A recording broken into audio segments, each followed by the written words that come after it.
వీడు మనిషే కాదు అన్నటువంటి విషయాన్ని నేను చెప్తా ఉన్నా. సాధారణంగా ఇలాంటి కంప్లైంట్స్ వస్తే ఏ పోలీస్ స్టేషన్కో పోతారు. సర్ప్రైజింగ్గా ఈ కంప్లైనెంట్ ఎవరో ఒక కాన్ఫిడెన్షియల్ లెటరు ఎండోమెంట్ కమిషనర్కి ఇచ్చాయట.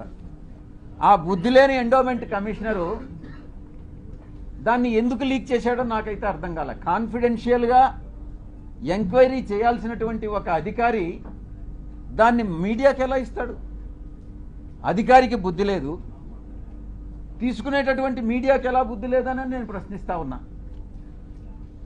నిజానిజాలు ఒకవేళ తీసుకున్నారు, నిజానిజాలు అన్నటువంటివి తెలుసుకోకుండా విచక్షణారహితంగా ఉద్దేశపూర్వకంగా బహిర్గతం చేయడంలో కుట్రలో ఒక భాగంగా మీరు ఇలాంటివి టెలికాస్ట్ చేస్తారా అని నేను ప్రశ్నిస్తా ఉన్నా.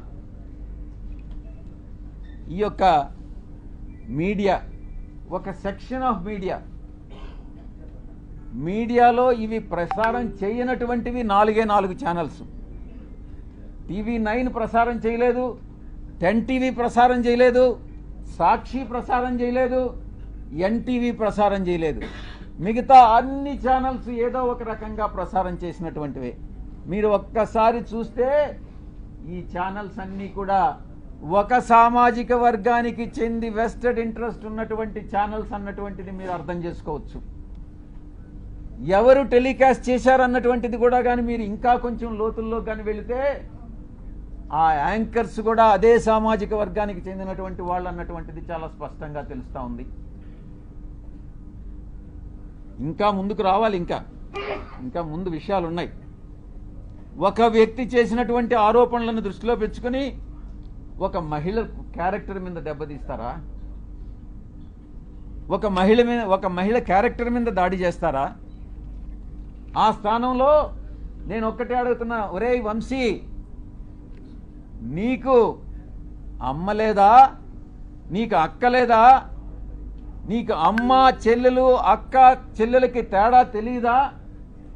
మీ అమ్మ మీద, మీ అక్క మీద, మీ చెల్లెల మీద ఎవరైనా ఇటువంటి ఆరోపణలు చేస్తే నువ్వు నిజంగా మనిషై పుట్టి నీకు చీము నెత్తురుగాని ఉంటే నువ్వు గమ్ముగా ఉంటావా అని నేను ప్రశ్నిస్తా ఉన్నా. వీడు డెఫినెట్గా సమాధానం చెప్పాలి ఈ విషయానికి. ఈ మారెళ్ల వంశీ అనేటటువంటి వాడు, ఆంధ్రజ్యోతి వెంకటకృష్ణ, TV5 సాంబడు, వాళ్ళ పుట్టుక మీదనే నాకు అనుమానం ఉంది. నేను ఈరోజు చెప్తా ఉన్నా పత్రికాముఖంగా, ఒరేయ్ మీ పుట్టుక మీదనే నాకు అనుమానాలు ఉన్నాయిరా. మీ తల్లిదండ్రులకి ఎవరైనా DNA టెస్ట్ చేయించండి, మీరు కరెక్ట్గా పుట్టారా లేదా అని మిమ్మల్ని అడిగితే మీరు బాధపడతారా లేదా అన్నటువంటి విషయాన్ని ఒక్కసారి మీరు మిమ్మల్ని మీ మనస్సాక్షిని ప్రశ్నించుకోండిరా. అప్పుడు అర్థమవుతుంది మీకు మనసులో బాధ ఏందన్నటువంటిది.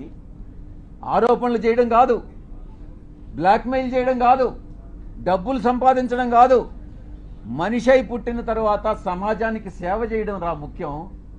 మీలాగా డబ్బు సంపాదించుకొని మీ యొక్క స్వలాభం కోసం మీరు ఆనందాన్ని పొందడం కాదురా. ఈ యొక్క ఆవేదన అర్థం చేసుకోవాలి, నా యొక్క ఆవేదన. నేను ఒక్కటే అడుగుతా ఉన్నా, ఇదేనంటరా మీ జర్నలిస్టిక్ విలువలు? ఇదేనా మీ జర్నలిస్టిక్ విలువలు? ఇక